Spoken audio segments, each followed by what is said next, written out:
Our next webinar will be Scope of Collections, Category Collections, the Museum Point of View, done by Sarah Smith, Director of Collections at the Ruth Funk Center for Textile Arts and Fusner Art Museum, Florida Institute of Technology, followed by the same topic, done by Sandra Very, a University Archivist from Florida State University, done from the archives point of view.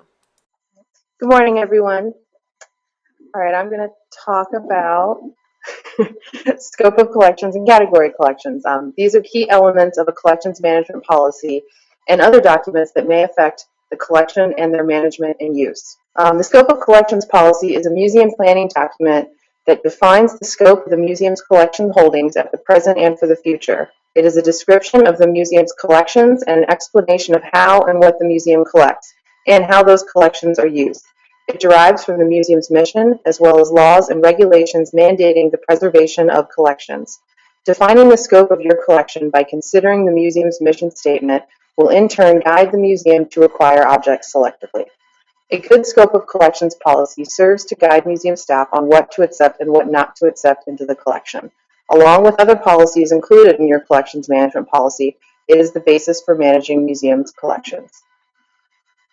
The scope of collection policy can be a simple list of elements in the type of elements in the collection and an explanation of how they are divided among collecting departments. However, as our reference books, Things Great and Small, Collections Management Policies by John Simmons states, the policy will be much more useful to the museum if it includes these elements. A brief history of the collections, including past collections practices and a description of the growth of these collections, a review of the collection's strengths and weaknesses, status and categories of collections, the current uses of the collections and how the collections help the museum fulfill its mission, the role of the governing authority in regards to the collections, a succinct statement that articulates the museum's philosophy of collecting and provides direction for the collection's development and growth, and a statement explaining what the museum does not collect. Here's an example from the Ruth Funk Center for Textile Arts Scope of Collection statement. I've summarized it a bit. It simply lists the types of objects that we collect along with the geographic regions and date ranges that we collect. And it lists what we do not collect, which is very important. So we have a permanent collection, educational collection, and we do not collect a few things like table linens, wedding dresses, and contemporary quilts. Including a brief synopsis of your museum's history can help readers understand more about the museum's mission, audience, purpose, collections, and collecting areas. Knowing the history behind the collection and the museum can give a better understanding in regards to your institution's philosophy and approach to stewardship. Information on how the museum was founded or the parent organization is essential. It serves as a guiding tool on where you have been and where you are going. A good reason to include the history of collections is to capture and preserve the knowledge of your predecessors. Most museums build on the work of previous generations of staff. Understanding their choices and how and why they made them is useful context for future decisions. And another reason is to acknowledge political realities. Objects sometimes end up in collections because they were donated by an important person, a board member, a donor, or a VIP. Accepting may have been necessary at the time, even if it didn't really fit within the museum's missions or needs. Remembering why this material was collected can help the museum assess whether it should find a better home for it or whether it must hold on to it for political reasons. And a brief history of the museum is important for museums whose collections were shaped by one or two major donors or the museum founder. This may be a fundamental factor in the intellectual framework that shapes collecting. The strongest influence for some museums may be staying true to the vision of the founding collectors. This is the case for the Ruth Funk Center. The Funk Center's named state benefactor textile collection became the foundation of the Textile Center. The first sentence in our History of Collection statement, the Ruth Funk Center for Textile Arts, developed as a concept from shared goals between one donor, Ruth E. Funk, and the university's president, Dr. Katniss. It clearly indicates that the basis for the Funk Center was the vision of two people, Ruth Funk and the university president. So when it comes to a review of the collection's strengths and weaknesses, as noted in our reference book and by Elise, many museums create more separate detailed collections plans that supersede much of what was traditionally included in a scope of collections policy. In such cases, the scope often includes only broad policy-driven directives on collecting. So there is some overlap between collections management policies listing strengths and weaknesses and collections plans also listing these strengths and weaknesses. Readers of the scope of collection policy may be directed to the collection plan for this information, or the information may be duplicated and included in each document. If you decide to list the strengths and weaknesses in your scope of collections policy, strengths can be gauged by significance, quality, quantity, completeness, and condition, and weaknesses can be gauged by gaps, lack of fit within the museum's intellectual framework and mission, insufficient quality or significance, inappropriate provenance, duplication, or redundancy. The status of collection objects determines what category of collections they fall into. At the Funk Center, we have both accessioned and non-accessioned objects. Within the status of accessioned or non-accessioned objects, you can have several categories. The ones listed here are some of the categories you may have in your collection. Your museum may have different collection categories or more or less categories. This can include the permanent collection, archives, education collection, research collections, teaching or study collections, prop and display, and asset collections. At the Funk Center, we only have two categories of collections: permanent collection objects that are accessioned and education objects that are not non-accessioned. Accessioned objects, these are objects in the permanent collection. They are in the museum's care, held in public trust for the foreseeable future. These objects receive the highest level of care, and they have the most complete documentation. They can only move from this category through deaccessioning procedures. Non-accessioned objects, such as those in the education collection, are owned by the museum.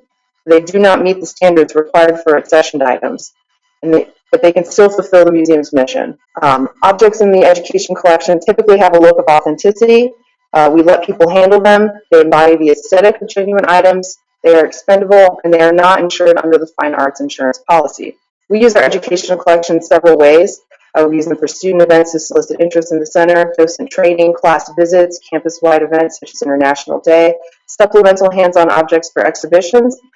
But because we are so small, it works for us to have just two categories of collections items, permanent and education. Alternatively, the Harr Museum of Art, where I previously worked, had many categories of collections, so I will briefly go over a couple additional collection categories at the Harr Museum. The Harr Museum has a prop and display collection, which is similar to a study collection. These objects have some level of authenticity, however, they are used for display in areas not suitable for permanent collection objects. They support and supplement accessioned objects on display. They receive care equal to exhibition furniture. They are not necessarily stored with the permanent collection. This picture here of an African umbrella is a bad picture because, as I stated, it's not cared for in the same way as permanent collection objects. It was used in exhibits, and for example, it was included in an African marketplace installation. But the museum also has a cafe, and artwork is displayed in that space. The photographs on the top, when they are on display, they're exposed to odors and food and other dangers, so it is not appropriate for permanent collection objects. The Harn also has an asset collection. These are objects donated to the museum for the purpose of selling, with the funds going towards things that help the museum. They are not accessioned. The funds go for conservation or care of objects in the permanent collection, and they are stored differently than permanent collection objects. So these are just a few examples of the categories of collections. The categories of your collections will be tailored to the needs and mission of your museum. So, in summary, why is this important? Maintaining inappropriate collections drains the museum's resources. Having a scope of collections policy sets limits on what is added to the collection and can help prevent indiscriminate growth. And it guides the development of collections in a manner consistent with the museum's mission and gives staff control over the collection's growth and stewardship. It also provides written policy allowing you to respectfully decline gifts. And it also helps future staff understand the institution and its collection.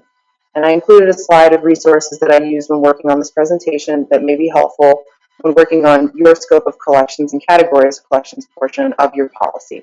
Thank you.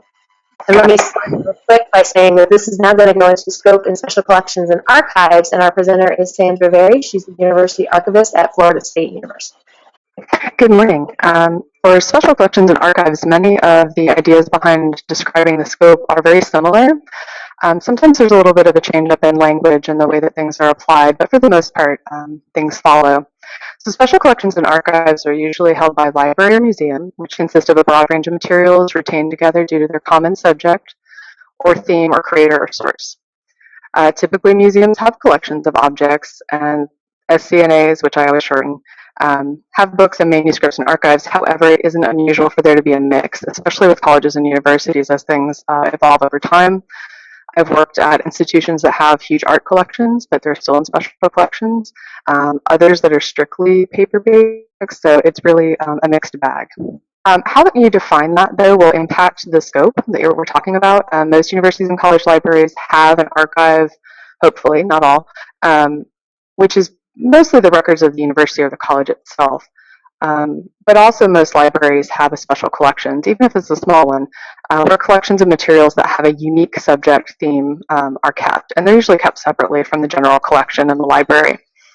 In some libraries, the archive and special collections are combined. With a lot of state institutions, especially here in Florida, but in other places, special collections and archives are one thing. There might be variations on the name, but the collections are combined. To give you some examples that you may or may not be familiar with, University of Central Florida, as I mentioned before, has developed its area of specialty based on what it's collected over time. There are lots of reasons for how that happens, and that's what we talk about in history of our collections. But they have Caribbean art. They also specialize in book arts. They have an excellent African Americana collection, and rare books and maps, which is a common theme at most special collections. A lot of them throughout history, especially again at institutions, started out with rare books and maps.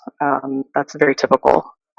FSU, we have one of the largest collections of Napoleonic literature and archives in the world, actually. We get to brag a little.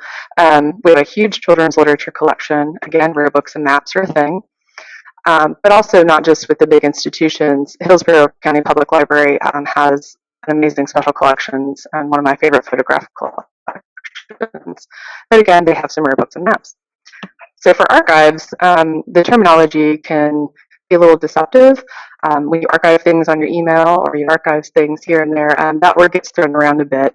But for us specifically, the definition that we use is this one, which are materials that are created or received by a person, family, or organization. It can be public or private, doesn't matter, in the conduct of their affairs. But most importantly, however you define this, it's materials that have enduring historic value about the functions and responsibilities of that creator. It could be topical in theme. It could just be a particular subject matter that's collected.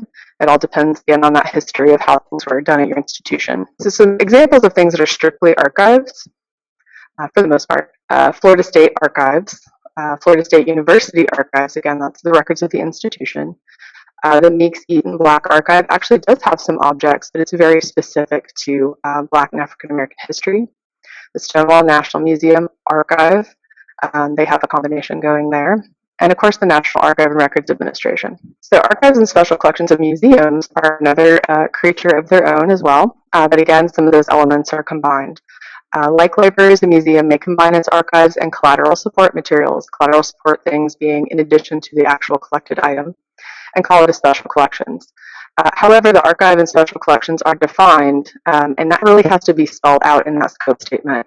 Otherwise, that could be very confusing about what it is that you're actually collecting. Some examples of what would be in a museum archive specifically: administrative materials, minutes, photographs. That could be photographs of the objects themselves, of exhibits that you've had, photographs of an artist, perhaps, if those came along with the artwork, which I've seen.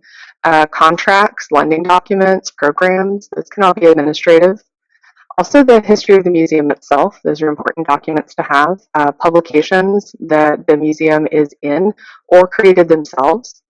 And then there's those things we're kind of calling collateral collections, and there are other words for that, but those are things that are supporting material but aren't that actual object or material that you collected as the museum, quote unquote.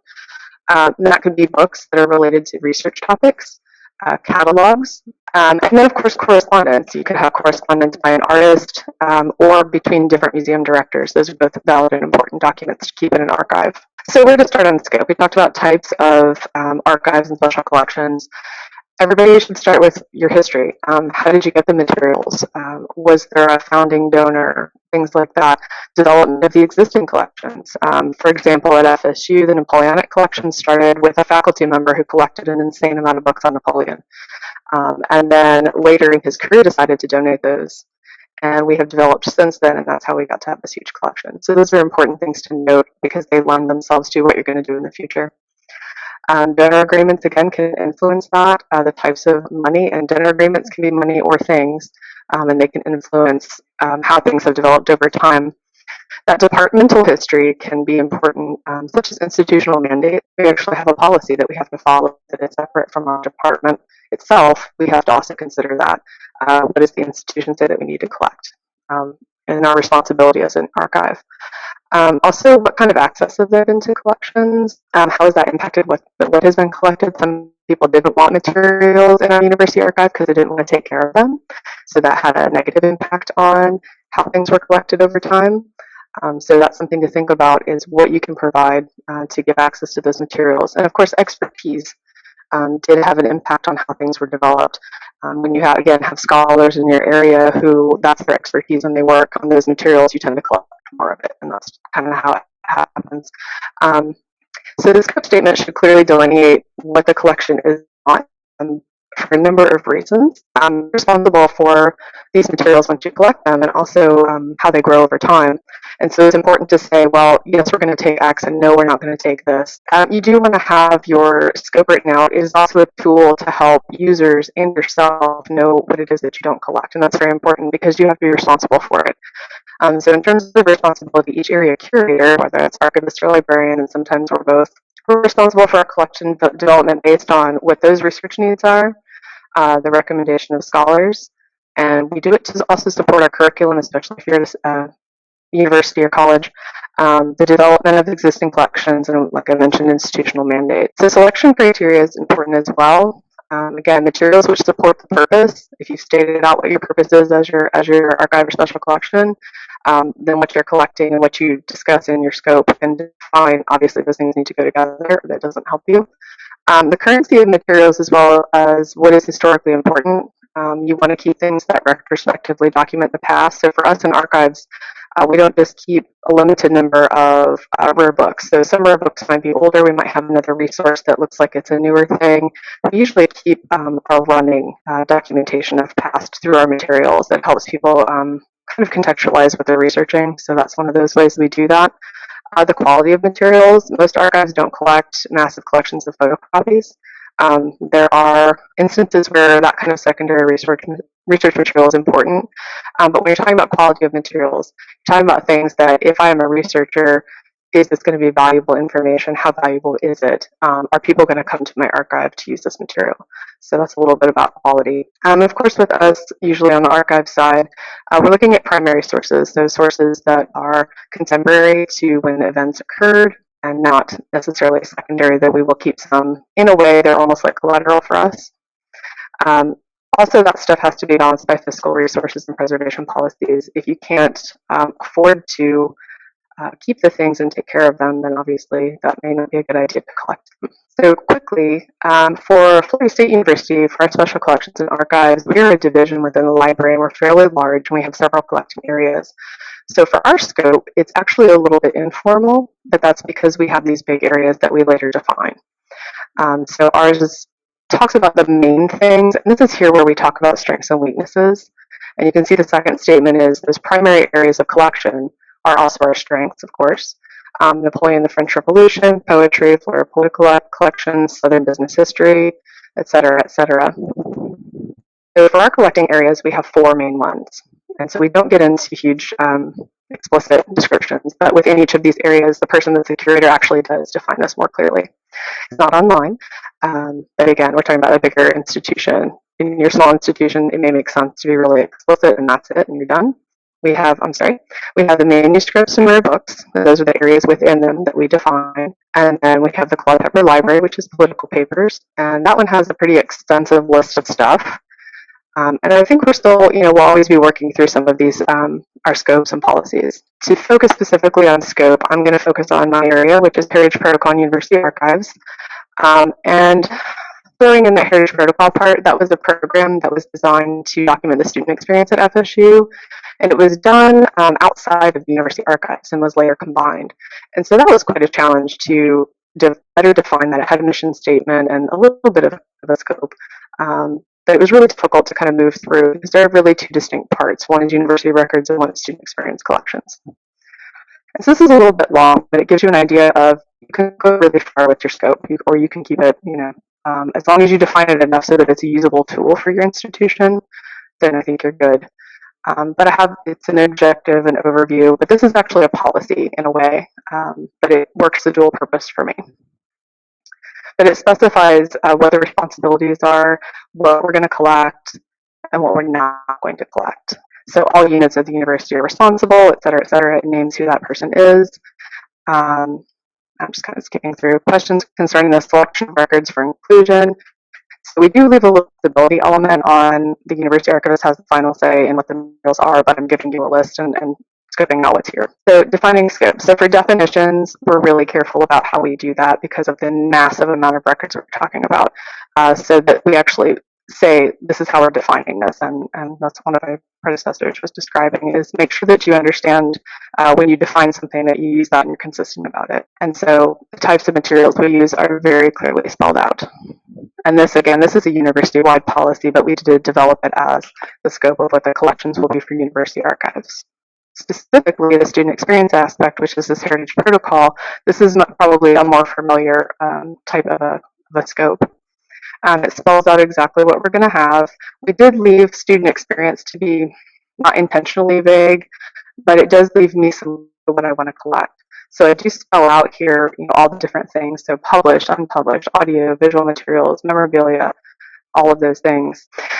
So again, you make sure that when you have a policy that you develop and then you go into the scope, because like I mentioned, we have all these different curatorial areas, we have to make sure that we correlate with each other and make sense with that overview. So for the student experience part of our collections, this is pretty specific, but we also allow ourselves some room to interpret what student experience means so that we can build the collection the way that we want to.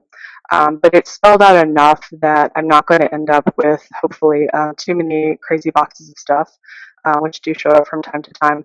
But it's a tool. It's a tool for us to use, but also to present how we want to collect to our patrons and donors. Okay, so that was quite a bit of information. As Robin mentioned, she'll have the slide for you, but the most important thing is however you decide to do this, again, it is a tool for you as well as your patrons to understand how your program functions, what you collect. It's a development tool. But I think for me, and through my experience the last couple of years, starting in a program that didn't have a well-defined scope or collecting policy, was that programs evolve, and you have to be able to evolve your statements and your policies accordingly. Also, it's a place to plan for future and also lets you restrict what you bring in, which is sometimes extra important if you're dealing with space and human and financial resource restrictions, which most of us are. But it's just important to understand that it's kind of a living document and you must re-examine it as you move forward. That you can set that up as, hey, we're going to do it every 5 years, or it could be every 2 years, or whatever. Different kinds of events that happen that mean you need to do that. So in my case, we combined the Heritage Protocol and University Archives together. So now we have this crazy long title. However, we will continue to evolve that name, and as we do that, we'll revisit the scope statement and the collection development policy accordingly to try and continue to make that cohesive. And then in turn, I will also have to be sure that I continue with my institutional mandate, as well as the rest of the Division of Special Collections and Archives. Thank you. That was great. Thanks so much. One thing I kind of want to, before we open it up for Q&A, I think there's a couple points to kind of reemphasize. One is the fact of you see a lot of common terminology across archives and museums. And I think that's super important because sometimes we can be in geographic locations where you can sit there and think, I don't have anyone around me to talk about this kind of stuff. And then you could end up actually having a library or an archives or something along that line down the road. So it's always nice to kind of know that maybe you could talk amongst each other. The other thing I really like seeing is the specificity in the scopes. I think that's super important because that's a really good way, and both of you kind of touched on this, that you can, if you really line out what you want to accept in your collection, then you have a good reason to reject stuff or to say, maybe I don't want this or it doesn't follow along with our scope. So I think that's like a super important thing to talk about when you're designing it. Now, I would like to throw out too, and I'm going to ask Sarah to come up to the mic so she can have a chance to answer any questions, and I'll probably start with her. But could you touch upon again a little bit about how you guys came up with your categories and scope, like how they were developed through the program? Yeah, because the Ruth Funk Center is based off of Ruth Funk's textile collection, and she really loved to collect a global types of objects, which does create us to have a pretty broad time range and geographic area, but we did take the basis of our collection and use that as the primary categories that we collect. But so it really is the vision of a founding benefactor. Perfect. And if, Sandra, you can pop online real quick, unmute your mic and talk a little bit about how you guys came up with your categories of collections. So for us, specifically within Heritage Protocol and University Archives, Heritage Protocol came out of the fact that at the 150th anniversary of FSU, they had very little of anything to document the institution. And there were some very upset alumni, faculty, and staff who got together and said, hey, we need to fix this. And they created all of these mandates, and the university president said, yes, this is what we're going to do, and backed that. And so that was really developed, and that put pressure on special collections and archives to really step up. And so that has happened in the last few years with some new management.